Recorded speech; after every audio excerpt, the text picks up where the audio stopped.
All right. Hi, everyone. Good morning, good afternoon, wherever you are. My name is Catherine Accurso, and I'm so happy to be welcoming folks to the fourth day of this conference.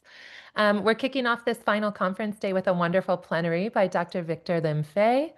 He's an associate professor and deputy head of research in English language and literature at the National Institute of Education at Nanyang Technological University in Singapore. But even if you've not met him in these roles, perhaps you know him like I do from his widely cited work in multiliteracies and multimodal meaning making, often from an SFL perspective. And so I've really appreciated how this work digs into how we can analyze and describe and use different modes for learning.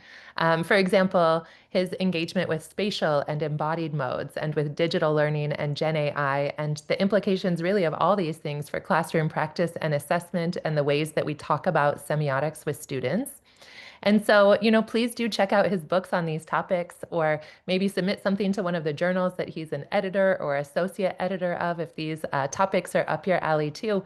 But for now, maybe you can just join me in appreciating the opportunity to hear from a scholar who's going to help us think about the future of theory and education. And so help me welcome our morning plenary speaker. Victor, over to you. Thank you very much, Catherine. What a wonderful and kind introduction. Really lovely. It's a pleasure to be here, and I would like to share with you some of the work that I've been doing in relation to multiliteracies and how systemic functional linguistics, the work that has been done in the field, has informed what we are looking at right now in Singapore as well.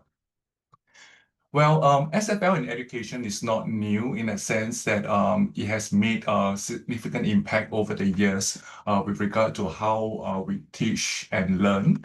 And in particular, the foundations of SFL obviously has been laid by the work of Michael Halliday and Rikaya Hassan, recognizing, of course, the role of language as a set of semiotic resource to serve various communicative needs that we have. So learning, as we see it, is a semiotic process. Halliday describes that learning is learning to mean and to also expand one's meaning potential. So learning the acquisition of words, developing the acquisition of words as a way to widen your vocabulary, as a way to broaden the way you're able to make meaning. And we also recognize, of course, that language is a social semiotic relating to the practices that we have in our daily lives. So these are the foundational work that has, in a sense, built has allowed us to build on over the years. And we have seen that, particularly in the area of language education, SFL has made significant advances as well, developing theories and around the notion of register and genre, and looking at the impact of school genres in schools, helping us to understand the nature of various subject disciplines and recognizing the features that's related to specific ways of expressing our ideas in areas in certain subjects. So looking at the development, of course, as we know, genre-based pedagogy, reading to learn as very powerful ways to help us develop an understanding of the role of disciplinary literacies across different subjects. And I'm glad that Pauline is here. The work that has been done with Beverly Derrywinkle in terms of the teaching and learning cycle has been very influential. Also, not just in Australia, but also in the Singapore context, informing the way we design our curriculum, informing the way that we design the pedagogical practices in the classroom. So these are very influential work that has been established over the years. When it comes to educational semiotics and multimodality, we turn our attention to two work that emerged from systemic functional theory. The first is, of course, the work by Michael Otto, The Language of Displayed Art, and that was a seminal piece of work that has influenced the development of the systemic functional multimodal discourse analysis approach, looking at how various conceptions, theories can be applied to understand a whole range of semiotic resources, including paintings, sculptures, as well as buildings. And of course, the widely influential work that was published in 1996 by Günter Kress and Theo van Leeuwen, Reading Images, which provided a vocabulary for us to think and talk about the meanings made in images in visual design as well. So based on the two work that has been done, that has been found, that stems from the work of systemic functional theory, we build on them over the last few decades to think about how they can then be applied in the classroom setting to help our students learn.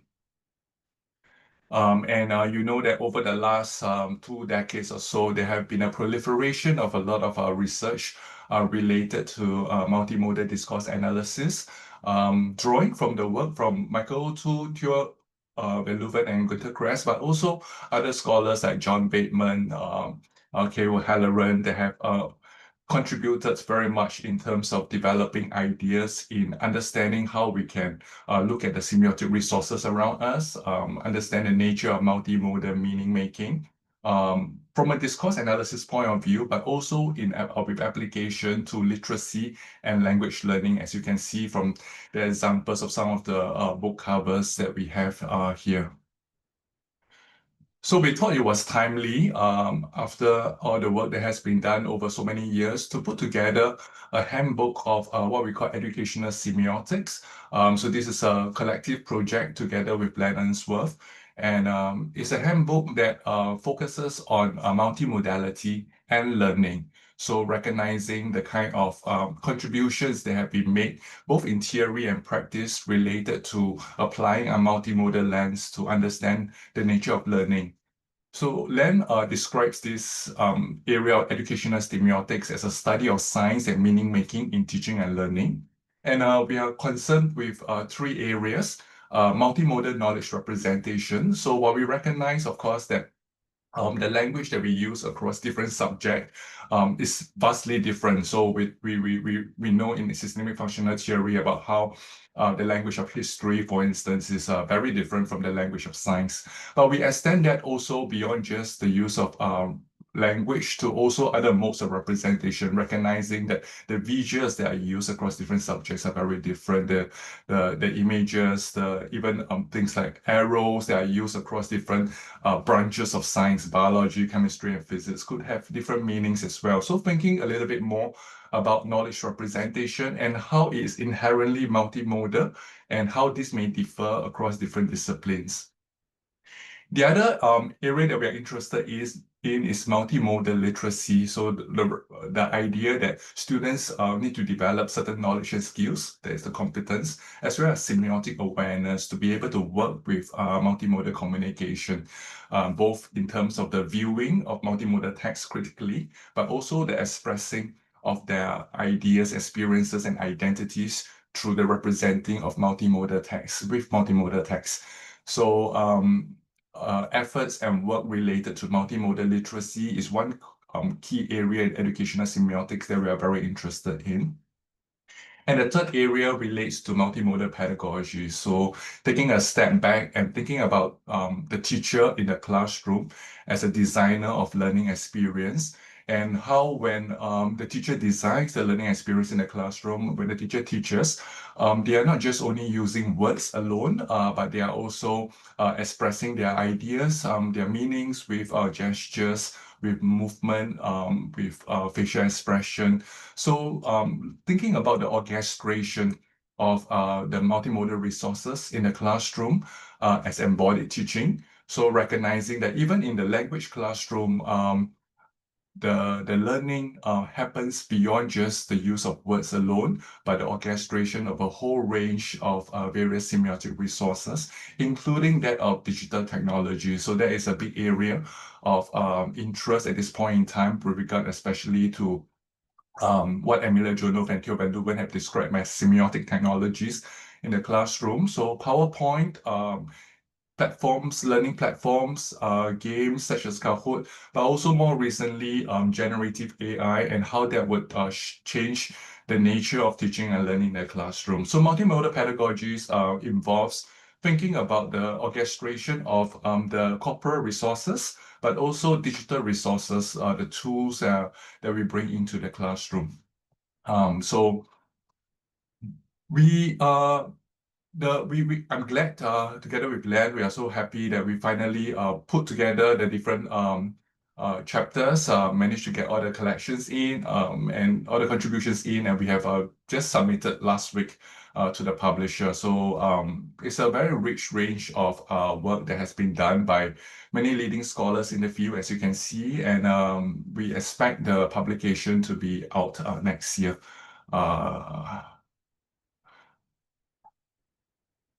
So today, in this session, I'm going to focus on multimodal literacy. I'm going to share with you a particular project that I've done in Singapore related to that. And I would like to hear your thoughts, and hopefully we have some good time of discussion at the end of this session. Now, the understanding that literacy goes beyond language learning is one that has been proposed group in their manifesto on multiliteracies in 1996. And the idea of expanding literacy beyond just reading, writing, speaking, and listening to also engagement with multiple modes of meaning making has revolutionized literacy curriculum all over the world. Obviously, in Australia, in Finland, in Singapore, certainly in the United States, in the UK. Most recently, I heard from my colleagues working in China as well that the latest new English standard in 2023 also includes the viewing of multimodal text. So literacy is no longer thought as just language learning, but involves the engagement with a whole range of multimodal communicative repertoire that a student need to develop. Is a recognition of the many ways in which meanings are made and the need to build up the semiotic resources of students who are agentive meaning makers across contexts as part of the literacy curriculum requirements. I'm going to focus in particular on Singapore. As I mentioned, this is the New London Group, many familiar faces, I believe. Colleagues who came together in 1994. Well, publication takes some time, so it was published in 1986, but they came together in 1994 at a place called New London, and they asked themselves this fundamental question: what does it mean to be literate in the 21st century? Now, mind you, this was a time before, well, social media, before the internet became so widely available, before the mobile phone, the personal mobile phone that we carry with us. It was also a time before generative AI. So they look at the world around them and they say that in their reflection in 2015, they say that we added two multis to literacies, the multi of an enormous and significant difference in context and patterns of communication, as well as the multi of multimodality. The multiliteracies notion set up to address the variability of meaning making in different cultural, social, or domain-specific contexts as part of the characteristics of new information and communications media. While this was a manifesto that was set out almost 30 years ago, I believe that there's a lot of value in revisiting it and thinking about the relevance of the notion of multiliteracies in the age of generative AI today. So as mentioned, many of the systems, education systems have incorporated notions of multiliteracies in their curriculum.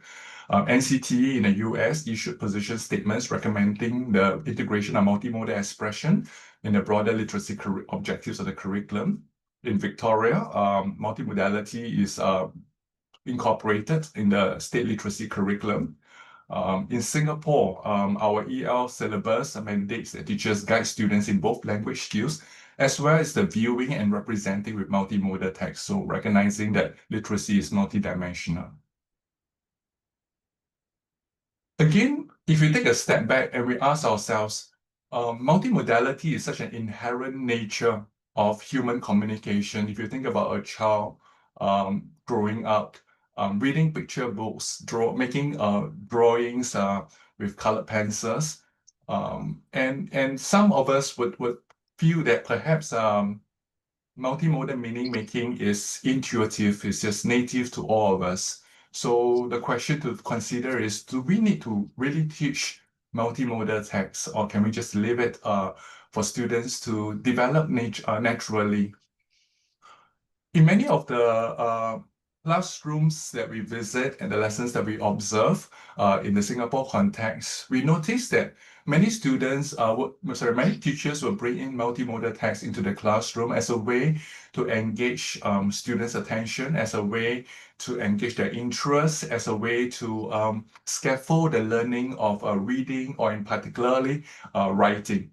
I call this multimodality for learning, where the focus is for 當然 students. 佢冇除衫啦，着住佢啦。Sorry, where the focus really is for students to learn language, reading or writing through the use of multimodal resources as scaffolds. So that is multimodality for learning, but multimodal literacies go beyond that. And multimodal literacy recognizes that multimodal resources are not just a means towards the ends of language learning, but an end in itself, that we need to develop the knowledge and skills of teachers and students to be able to engage meaningfully with multimodal text. So in relation to multimodal literacy, we see that many teachers will typically teach visual text by asking a series of questions to the students. So asking them what they recognize, what they see, what they feel with regard to the visual text that is being used. So maybe a poster or advertisement that is brought into the classroom. This approach of teaching visual text by questioning or interrogating the text assumes that testing the students' comprehension through questions, somehow the understanding of visual text will develop. It assumes that understanding the text will be intuitively transferred to understanding of other texts, and that through their experience, the students will develop into critical viewers. We thought that beyond just getting teachers to ask questions, we need to first equip in the students a set of understanding about the text, recognizing what to look out for and where to look when they're engaging with multimodal text. That we need to equip students with a language to be able to describe and discuss the meanings to be made. So rather than just showing them a text and getting them to asking them questions to reflect on the meanings, we must first equip them with the certain knowledge and concepts with regard to the text. So this is the notion of the importance of having a meta language that is able to then allow students to be able to describe meanings in various realms. And of course, the New London Rule talks about the importance of having a meta language to engage with semiotic resources beyond just language itself. Unsworth, in his work, reflects about how both teachers and students need this kind of meta language for talking about language, which is grammar, and we have a very developed way of talking about language itself, but also images, sound, and so forth for their meaning-making interaction. This kind of meta language gives students and teachers a means of comparing text, of determining what semiotic choices were made in construing or constructing particular meanings, what alternatives might have been chosen, and the effects of particular choices rather than others. And in the work that we do in Singapore, we talk about how the meta language focuses on providing and empowering students a way to describe and discuss the visual text. It's a part of scaffolding the understanding of the visual text, and through the meta language, students are explicitly taught the generic features and typical functions of the text. They also are introduced to the common strategies and effects used to engage the viewers. So fundamentally, it allows them to know where to look and what to look out for in a visual text. So for instance, the genre of an advertisement. What are some of the features related to this particular genre of text? What are some of the typical functions in an advertisement that this feature seeks to serve? What are some of the common strategies that are being used as a way to engage the viewer? So getting students to be sensitive to how meanings are made in specific genres of multimodal text. Indeed, there are also issues related to the idea of offering students and teachers a meta language. First of all, of course, the big question is, where do we look for, or where do we turn to look for the meta language, the concepts? And of course, we turn to the work that has been done in systemic functional linguistics, applied towards multimodal discourse analysis. The work that has been done by Michael O'Toole, as I mentioned, language of display art in 1995, the work of Kress and Van Leuven, reading images, 1996. And we look at the various frameworks that have been developed for critical analysis, and we think about how these ideas and framework can be applied to the classroom. But we also recognize that it can be fairly challenging for current theories and framework because it is fairly abstract, and there's a fair bit of terminology that teachers and students need to grapple with. And in Singapore, we thought about the importance of therefore having a translational research process. So where insights from research can be meaningfully adapted and approximated to inform the practices in the secondary education setting. And the goal that we had in this translational research process was how we can then develop a theoretically robust but yet practically grounded framework to scaffold the analysis of multimodal text. And in so helps teachers and students to be able to engage in the viewing of multimodal text and evaluation of multimodal text more critically.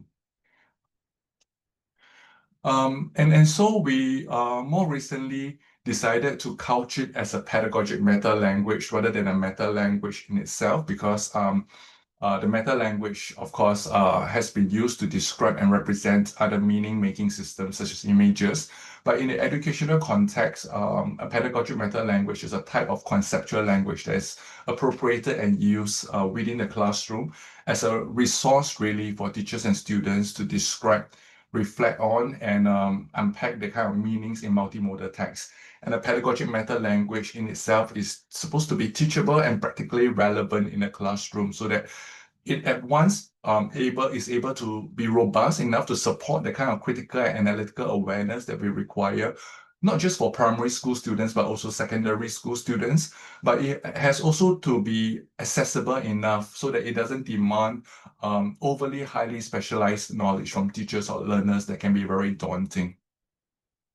The idea of pedagogic meta languages and the development of it can be seen in different contexts as well. Of course, in the Australian context, Lan and colleagues, Katie Mills, have applied appraiser theory, Martin and White work to analyze attitudes and emotions in multimodal text in the classrooms. In Singapore, we have also applied the work of Kress and Van Leuven to think about how we can support students in the viewing and representing with multimodal text. And I'm going to talk about the project that we did in Singapore.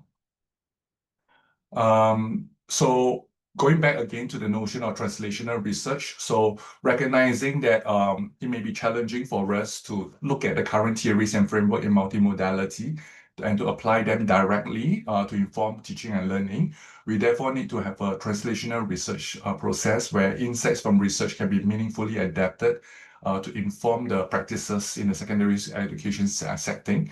And the goal is to develop that robust and accessible framework to scaffold viewing a multimodal text.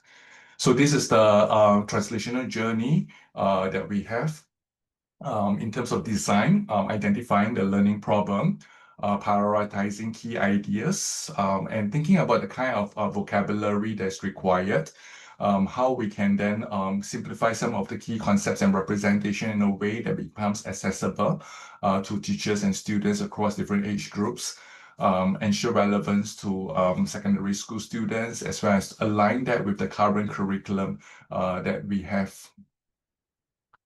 In terms of the implementation of it, there are a few stages that we work through. We develop the instructional strategies in terms of how we can then design for the multimodal literacy learning in the classroom.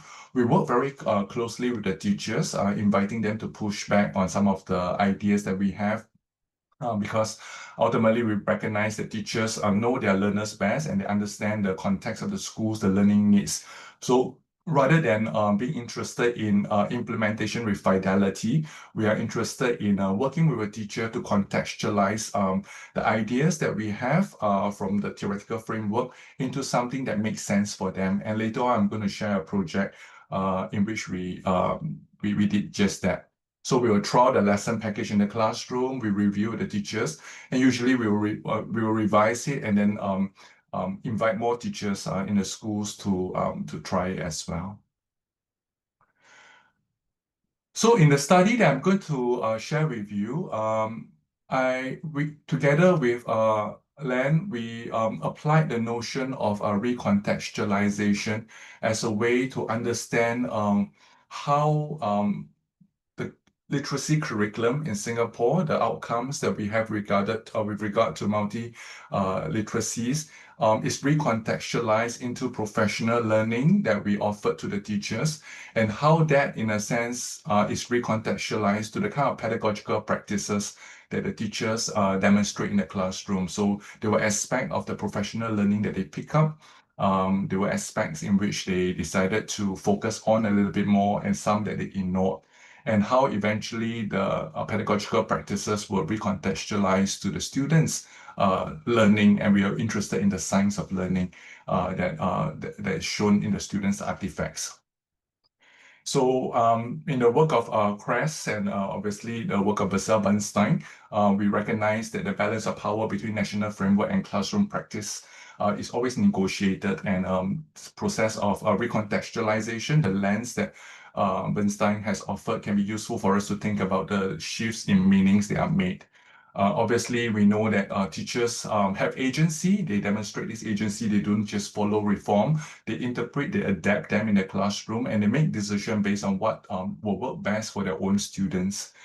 Where we come in, where the ideas, the concepts that researchers bring to the classroom is expressed through a form of professional learning for the teachers. And obviously, the professional learning that we offer will influence how teachers will recontextualize any new curriculum that they have.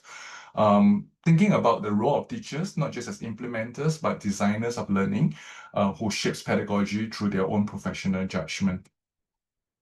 So this is what we are interested in terms of the various aspects in terms of the recontextualization. So the field of production is our understanding of multiliteracies, drawing on the work that has been done by various scholars, leading scholars in the field that I have mentioned earlier on. So we have certain understanding with regard to how multiliteracies can be best taught. What are some of the frameworks and theories that we can bring in based on the work of systemic functional theory and multimodal discourse analysis to the classroom. So that is the field of production. The official recontextualizing field is the EL curriculum in Singapore, in which they have identified specific aspects of multimodal literacy outcomes that we want to focus on. And I'm going to show you some examples later on. The pedagogic recontextualizing field, in our case, is the professional learning that we offered to the teachers as we work with them. And the field of reproduction is the teachers' pedagogies. And then, of course, we are interested in the students' learning. So we want to trace how each of the ideas are mapped from one to the other across the various layers. So the two questions that guided our study as we work with two classes of secondary school students with two teachers are the following. The first is we are interested in how do teachers recontextualize curriculum requirement and professional learning to their pedagogical practices. And the second question was how do teachers' pedagogical practices influence students' learning? We draw data from the Integrating Multiliteracies project, a 4-year project that we had in Singapore. We focused very much in the area of students' multimodal composing, and the genre that we were interested in was print advertisement. And in the professional learning, the key emphasis was about providing students and teachers that pedagogic meta language for print advertisement. So the Singapore English language curriculum, we have had the introduction of multimodality for many years actually. We have in our EL 2000 curriculum, we introduced viewing of multimodal text. In the 2010 curriculum, we introduced the representing with multimodal text as outcomes that we want to develop in our students. And in the current latest curriculum, we explicitly highlighted the notion of multiliteracies as one of the pedagogical emphasis together with metacognition and inquiry through dialogue. And the goal is to support students' development of 21st century competencies.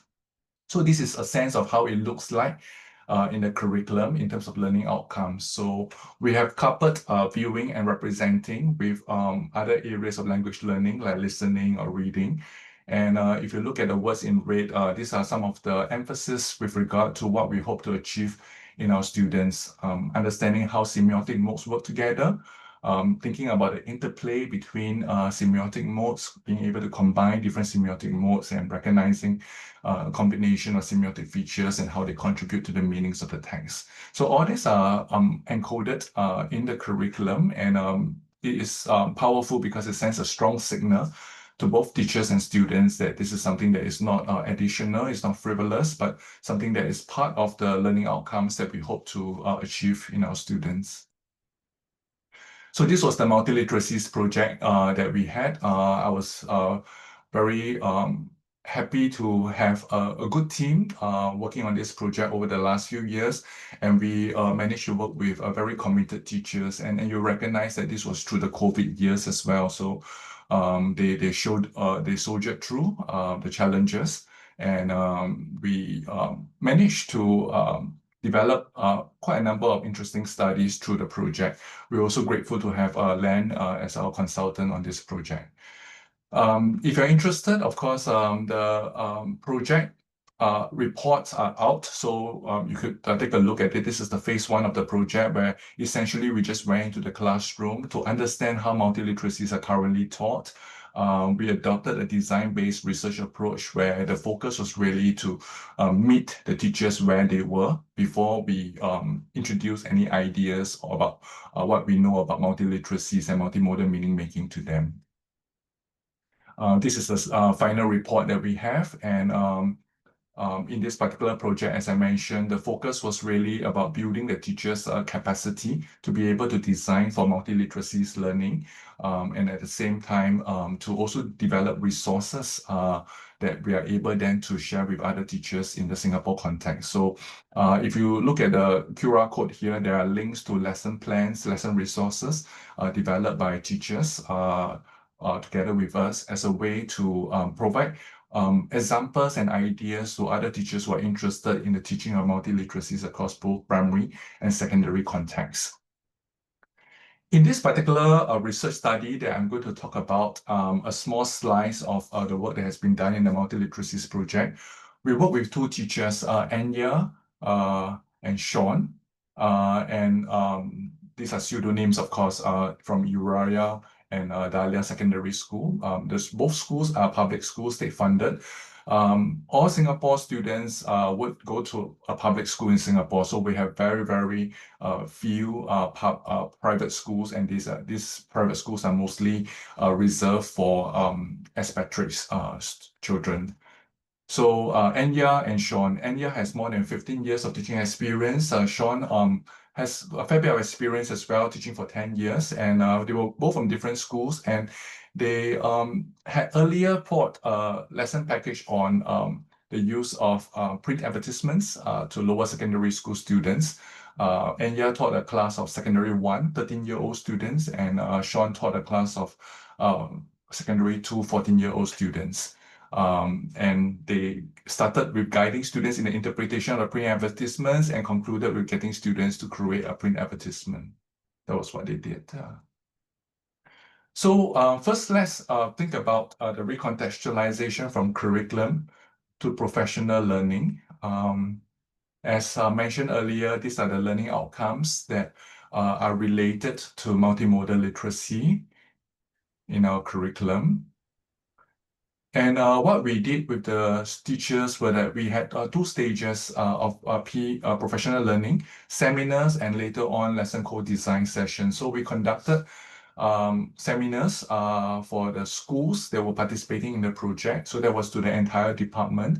The session focused on what multiliteracy, what multimodal literacy meant, the value of that, because we recognize that the teachers need to have the right beliefs towards teaching multimodal literacy. We introduced the learning by design framework by Bucco and Mary Calantis. That was first developed in a new in a manifesto by the New London Group as an instructional approach. We provided examples of a pedagogic meta language that teachers could use in the classroom. And the idea really was to offer a principal approach to organize the lesson for the students and also to offer them a shared vocabulary to develop their semiotic awareness for viewing and representing a multimodal text. So this may be really familiar to many of you. This is the learning by design framework, and they have 4 dimensions or 4 knowledge processes: experiencing, connecting with the student's life work, conceptualizing in relation to modeling and scaffolding, and providing teachers and students with a pedagogic meta language to talk about meaning making, analyzing, having students to work and discover the meanings for themselves using the concepts and the language that they have, and then obviously applying where they create a multimodal text as a way to demonstrate their understanding, but also in the process of meaning making, negotiating, of understanding with their peers, they learned as well. So we talk about pedagogic meta language, and fundamentally it's about a shared way to think and talk about multimodal meanings. We highlighted some ideas that the meta language needs to be capable of supporting sophisticated critical analysis of multimodal meaning making, but also flexible in its design to keep up with the evolving creative practices. So this was the meta language that we offered to them, focusing on a few aspects: the aspect of expression of ideas, relating to the ideation and meta function that we are familiar with, ways of interaction, the interpersonal meta functions, the integral features of the text relating to the coherence and cohesion of the text, so the texture meta function, and of course the interplay of meanings, so different dimensions. And we then offered some of these ideas to them to think about how integral features can be expressed through the features, the system, and the choices that is made in the text. Ways of interaction, so understanding how, for instance, mood is expressed through color and lighting, affect is expressed through facial expression. Thinking about the depiction, how is persuasion made, purpose, interpretation, as well as relating to the interplay of meanings. So what is interesting, of course, is then what happens after we have offered a professional learning to the teachers. What did they really pick up in their pedagogical practices? What did they ignore? Sean, so while there was no one right way of teaching multiliteracies, and the 4 knowledge processes can be done in any order, there's no particular sequence to it. Sean used a teacher-led approach, guiding class discussion on print advertisements, and his focus was on raising awareness of semiotic modes and the ways of interaction. He was concerned, of course, that even though we have made the pedagogic meta language more accessible, it was still too many technical terms that might confuse the students. So he aimed to pitch the new knowledge at the right level to see how the students react. And Yeo took another approach, letting students first analyze text in the group, so doing the analyzing before sharing their interpretation with the class. And both Sean and Anya focused on the applying phase. There were some differences. Sean let the students work fairly independently. Anya offered very close support working, first modeling to the student how advertisements could be constructed, and then guiding the students through each task. So they were similar in experiencing and conceptualizing, but they differ in how they express the knowledge processes of analyzing and applying. So, from pedagogical practices to students' learning, what can we see in the students' artifact that has been created? So we look at two sample students, Sue, and so in this particular student, we saw that there was clear mapping between the concepts in the pedagogical meta language that were introduced to them with the student artifact. So you can see that it reflects this advertisement for a charger, wireless charging pad, reflects the integral feature from the pedagogical meta language introduced to the students. The student was able to label the feature in the text, product name, focus of attention, logo with fidelity. The ways of interaction in the print advertisement was also evident with choices made to express prominence. So you can see the use of size, positioning to the front, to draw attention to it, color contrast as a way to again highlight the prominence of the wireless charging pad. We also see that in this particular artifact, there was an appeal to reason and emotion to persuade consumers to buy the product. There was imperative direct address, get your unique magic array wireless charging pad now as a call to action. The interplay of meaning is one of reinforcement. Similar meanings are expressed through both language and images. So you can see that the unique magic array resonated with the neon blue hue emanating from the pad. The technical attributes such as speed were expressed in words, whereas the aesthetic attributes such as the pattern colored design was expressed through the image itself. And the students also explained why they have made certain choices. And Sue explained that the image occupied half of the advertisement to draw attention and focus. The bright blue lighting stands out against the black background to get more attention. She also explained her call to action, which is name, graphic text, and product name to convey the attributes of the product.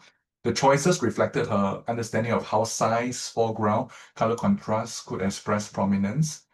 And this was a emerging sense of Sue's semiotic awareness, and the write-up also reflected terms that were used from the pedagogical meta language that were introduced by Anya.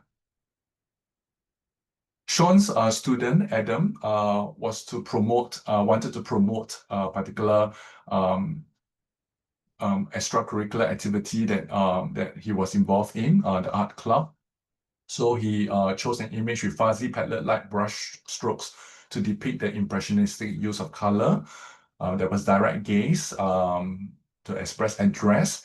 And address, in fact, direct address was expressed in various ways. There was an image of a finger pointing at the viewer. Words, three finger pointing back at you seems to pose an invitation to the viewer to join the art club. Direct address is also expressed through the use of command, join art club now, join now. The question, what are you waiting for? There's a repetitive expression of direct address from language and image to reflect the interplay of meaning, again through reinforcement. And here there's some explanation that Adam offered as well. So he says that he chose the direct gaze and close shot to make the viewer feel more invited to the world. It was a way of interaction to make people interested and to attract their attention. Appeal was used through was expressed through the use of authority, the picture of the finger pointing at you, as well as the reason, that is offered that it can be good for your creative soul. So Adam's artifact shows signs of learning, but maybe the design was a bit overwhelming in terms of the linguistics and visual demand on the viewer. There was a lot of direct address involved, but nonetheless, we can see that Adam also demonstrated a level of semiotic awareness in his artifact and also used some of the pedagogical meta language that were introduced to him. So this Adam's expression of the direct address using different semiotic modes in his artifact could also, in a sense, reflect the emphasis that Sean had in his lesson about the importance of the ways of interactions found in advertisements. And of course, Sean emphasized about the direct address use as well. So if you think about the artifacts that we examine, it illustrates the feature of print advertisements introduced in the integral feature aspect of the pedagogic meta language, as well as the semiotic awareness of how meanings are made in ways of interaction, such as prominence, address, and distance. It also shows an understanding of how different types of appeal in the aspect of representation has been expressed.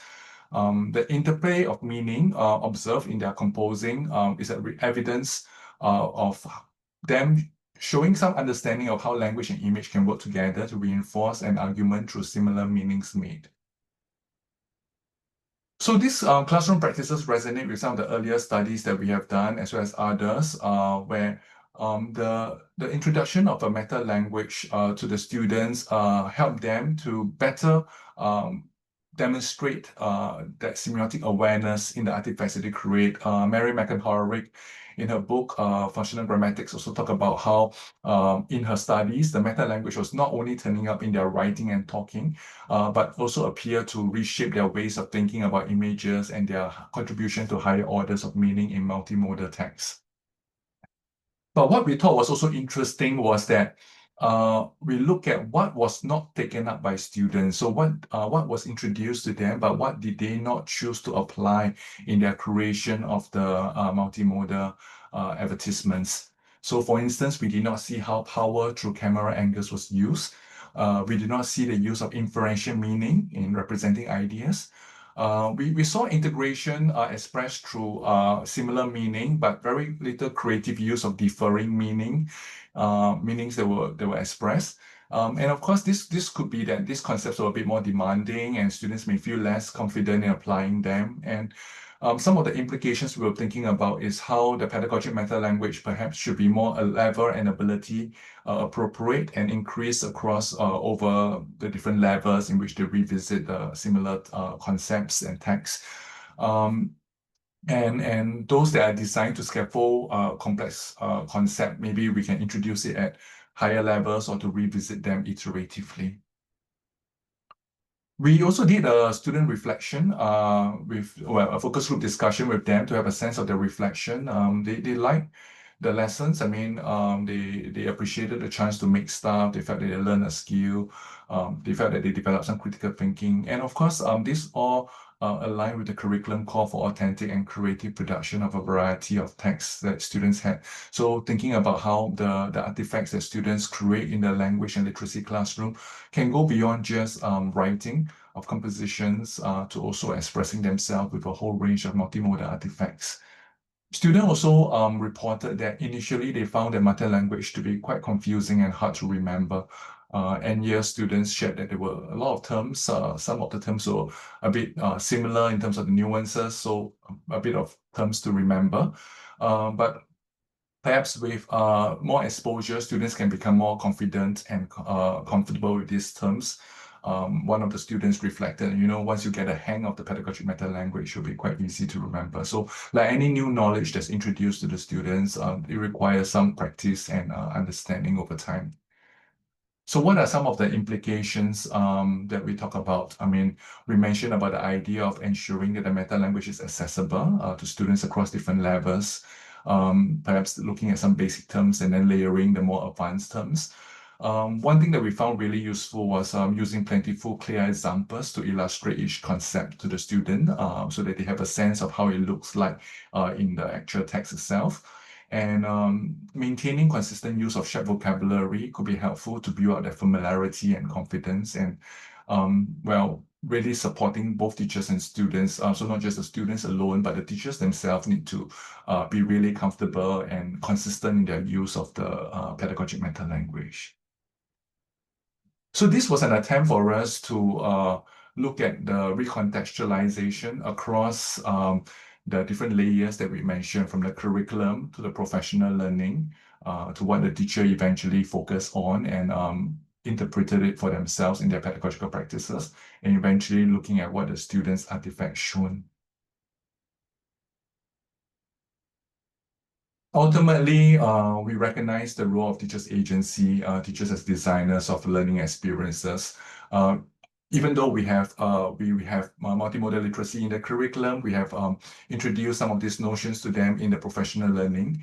Ultimately, they shape their lessons based on their own beliefs about multimodal literacy, as well as their understanding of the student needs. And their unique practices is an expression of their agency and design work as teachers.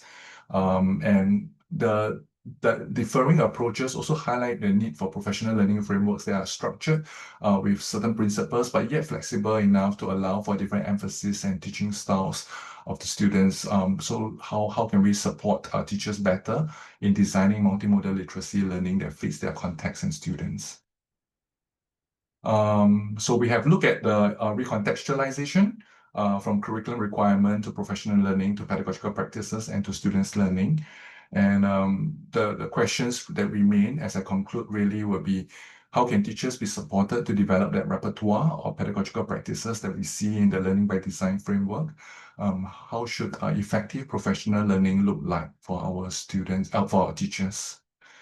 If you're interested in this particular study, we have published it in English and Education. So you can read more about it if you want to. And of course, I value your feedback if you have any thoughts related to the work that we have done here. The project that I mentioned, Multiliteracies, has culminated in this book that I put together with my colleague who is a curriculum planner who used to work in the Ministry of Education before she retired, Lydia Tanjak. So if you are interested in the Singapore context and how we have designed for multimodal literacy through, well, the meta language and other considerations that we have put in place, feel free to reach out to me. I'll be happy to send you the book. So, in the handbook that we I talked about earlier on, in our final chapter of the handbook, we invited leading scholars who have contributed to the handbook to think about some of the questions related to educational semiotics and how it can advance. We asked them about the most important area of research, some encouraging developments at present, and some emerging trends or recent developments in the field that will impact educational semiotics. And we have identified from the responses that we have from these contributors, 4 key themes: the importance of us continuing to engage with students' life world literacies and bring in the notion of values, especially in today's age. How the work in educational semiotics should continue to develop methodological robustness and foster interdisciplinarity, thinking about emerging technologies like Gen AI and digitalization of learning, and of course, the importance of cultivating critical multimodal literacies. And this is what the project that we did was about. And I hope to hear your thoughts and reflections related to that work. So thank you very much. Wonderful. Thank you so much for this really thought-provoking talk. I think we have a few moments here for questions or comments, and I'll just invite the audience to either just raise your hand or to put a question or comment in the chat here. So much to think about.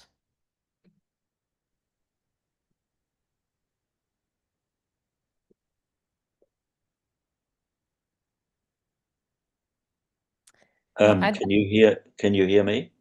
Yes, Hi, Peter. Peter. Yes, we can hear you. Thank you very much. That is extremely interesting and valuable work. And there are a lot of questions. I'm just wanting to pick up on the last point you made about values. Could you just expand a little bit on that?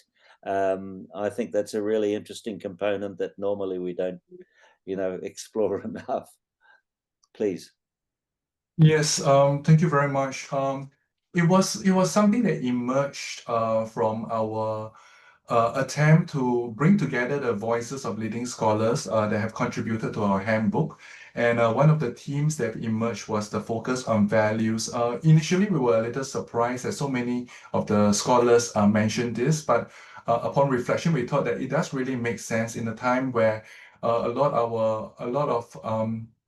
there's a proliferation of fake news, there's a proliferation of various AI-generated texts, and fundamentally, the question of what we truly believe in, what are some of the values that we hold dear, has become more and more important as well. And we need to then think about how we can equip our students to understand the values that they hold, the way they express it in the text that they make, that they share on social media.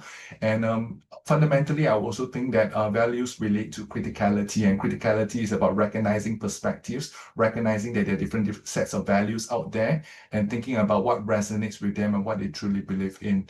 So it's an emerging area. I mean, it's not something that I've done or work in personally, but well, hopefully, this would entice you to read the conclusion chapter of our handbook and to think a little bit more about what the other leading scholars have talked about in this area. Peter. Yeah. Very, very valuable. Thank you. Yes, thank you very much. We also have a couple of questions in the chat, and maybe I'll group two similar ones together. Li Ling and Cynthia both are wondering a little bit more about the students who are represented there. More specifically, what were their English proficiency levels, and did that seem to matter at all in terms of their take-up of the concepts in the meta-language? Thank you very much, Li Ling. They were similar in terms of their English level. But the difference, of course, is that one of them was in one class was in secondary 2 level, so they were slightly older. The other class was in secondary 1 level. So that could have affected the differences that we have seen as well. We were really limited by the participants that we had during then. It was during COVID, so we were unable to do a very clear comparison between two classes of the same level. So that could have affected the results in that sense as well.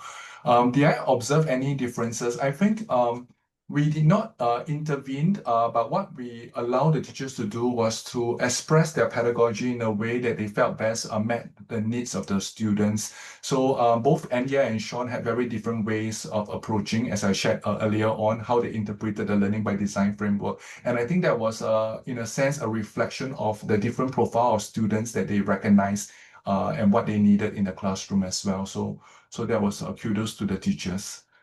Yeah. Yeah, thank you. I'll pass it to Pauline next, who had a question in the chat, but perhaps can just voice it, and then Winfried can follow if there's time. Thank you. Hello. And thank you, Victor, for your talk, and congratulations on the forthcoming book. We're looking forward to that. Now, I noticed one of the recommendations you made about a pedagogic meta-language was to begin with basic terms and then layer up into more complex. So I'm just wondering how far you are with this work and how easy it is to identify basic terms, given that we're working across different contexts for the students' work often. Yeah, you are right. I mean, we could, of course, come from it from our own perspective and decide what is more basic and what is more advanced. But what we wanted to do was really to glean from the kind of studies that have been done to see what are the things that students are picking up first. So that it's more informed and what is considered easier for them would then for us means that this may be more fundamental and basic, and what are some more challenging concepts they have decided not to pick up, even though we have introduced to them, and then that may for us constitute more challenging terms that we may have to introduce at a later level or to revisit. So rather than coming from our own perspective and deciding that these are easy and difficult, we wanted to work with the students to have that more ground up understanding. And I guess if we adopt that approach, it becomes a bit more challenging because it requires a lot more work with the students to really have a sense of what really useful for them, what are easier for them, and what may not be so useful and maybe a bit more complicated for them to demonstrate. So that is the approach that we have undertaken, and it's still ongoing work, I'm afraid. So, but your context do matter as well, yeah. So I will be, and of course you have done trailblazing work in this area with colleagues here in Australia as well, and we'll be happy to talk more about this. Yeah. Thank you. Good. Thank you, Pauline. It sounds like Ruth, from her comment in the chat, would also be interested in following up on that question. But with our last moment, I know Winfried's been waiting and has a hand raised. Winfried? And thank you so much. Good morning, everyone from Hong Kong, Winfried. Thank you, Victor, for your very inspiring and very important work in the community, okay? So I really enjoy your exciting presentations with a lot to take away from there. So my question is more about how did your team persuade the teachers to join such an innovative project? Because according to my understanding, just like Singapore, like Hong Kong, teachers are super busy with a lot of on their plates already, especially it's very exam-driven culture where parents and teachers always want the students to get higher score from the exam. So and can you share your experience like contacting like targeted schools and also teachers and how to persuade them to join your research team and how this is very important. Thank you. Yeah, I must say that credit to this must go to Len Unsworth, who recommended to me to consider the design-based research approach. And the design-based research approach ultimately is about valuing the teacher's expertise and focusing on professional development of teachers, professional learning of teachers, building their competency to be able then to implement such lessons. So I guess rather than for us to go to the classroom and say that, this is an experiment, we want you to carry out with fidelity, that very positivist paradigm, we adopted the design-based research approach where we see teachers as as partners really, and the focus really is to help them to grow through the process and they see value in it for themselves. Well, certainly, Winfred, it helps that in Singapore, multiliteracies and some of these outcomes are already in the curriculum. So we are not coming to them saying that this is something additional. It's already in the curriculum. And what we are doing really is to come to them and say, can we work with you to help you grow your teachers, grow your own, to build a capacity? And I think that becomes a lot more a lot more rewarding for the teachers. And I must say that through the project, many of the teachers have indeed grown and they have been invited to share at various sessions. They started to lead some communities of practice in their schools, among cluster schools. So that is the gratifying part beyond the publications and whatnot from the project. Yeah. Thank you. Thank you. Now, Vin, I wonder if you might want to stop the recording so folks who would like to take a pause and a break to grab a morning tea can